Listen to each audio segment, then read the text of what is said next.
नमस्कार, आपके साथ मैं हूं सपना मदेशी और आप देख रहे हैं जगत न्यूज 24। तो आइए शुरुआत करते हैं कुछ खास खबरों से। गुजरात तापी सोनगढ़ तहसील के सादड़बेल में एक पेड़ मां के नाम 3.0 के तहत आयोजित वृक्षारोपण महायज्ञ में हजारों ग्रामीणों ने उत्साहपूर्वक भाग लिया। इस अवसर पर उप मुख्यमंत्री हर्षभाई संघवी ने पौधारोपण करने के बाद स्थानीय बुजुर्गों एवं ग्रामीणों के साथ आत्मीय संवाद किया। ग्रामीणों से सहज और सरल अंदाज में बातचीत करते हुए हर्षभाई संघवी ने प्रकृति, जल, जमीन और जंगल के प्रति स्थानीय लोगों के जुड़ाव एवं समर्पण की सराहना की। तो बड़ी संख्या में ग्रामीणों की मौजूदगी से कार्यक्रम स्थल पर उत्साह का माहौल देखने को मिला। पिछले कुछ वर्षों से तापी जिले में बड़े स्तर पर वृक्षारोपण अभियान चलाए जा रहे हैं। इस वर्ष भी एक पेड़ मां के नाम 3.0 अभियान के तहत सादड़बेल सहित विभिन्न क्षेत्रों में पौधारोपण को बढ़ावा दिया जा रहा है। वृक्षारोपण के साथ साथ तापी जिले से प्रकृति संरक्षण और पर्यावरण संवर्धन का मजबूत संदेश भी सामने आया।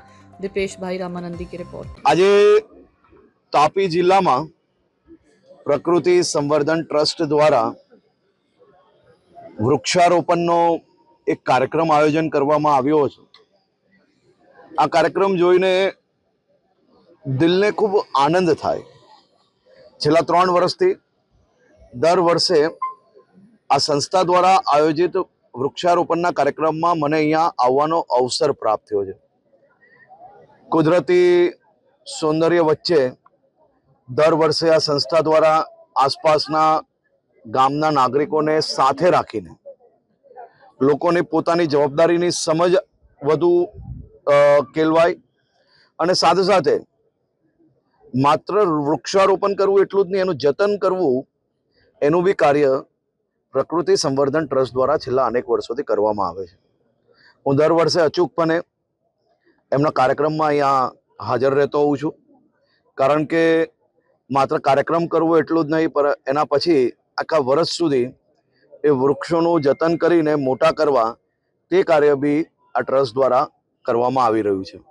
આ અદ્ભુત કાર્ય છે અને આપ જોઈ શકો છો કે હજારોની સંખ્યામાં લોકો પોતે સ્વયંભૂ આ અભિયાનમાં જોડાયા છે।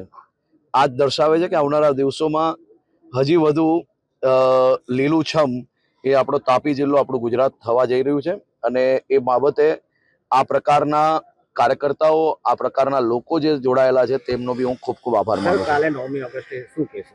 આદિવાસી દિવસ છે આજે, ખાસ કરીને જે પ્રકારે આપણા ગુજરાતના મારા આદિવાસી ભાઈ બહેનો ભારતીય જનતા પાર્ટીના શાસનમાં આદિવાસી સમાજ અને આદિવાસી સમાજના સહયોગથી ભારતીય જનતા પાર્ટી એક સિક્કાના બે પહેલુંની જેમ એકબીજાનો વિકાસ જે થયો છે। અને ખાસ કરીને આજે હું ડાંગમાં ગયો હતો। મારા આદિવાસી યુવાન ભાઈ બહેનો માટે નવી આદર્શ વિદ્યાલયોનું લોકાર્પણ કરવામાં આવ્યું છે।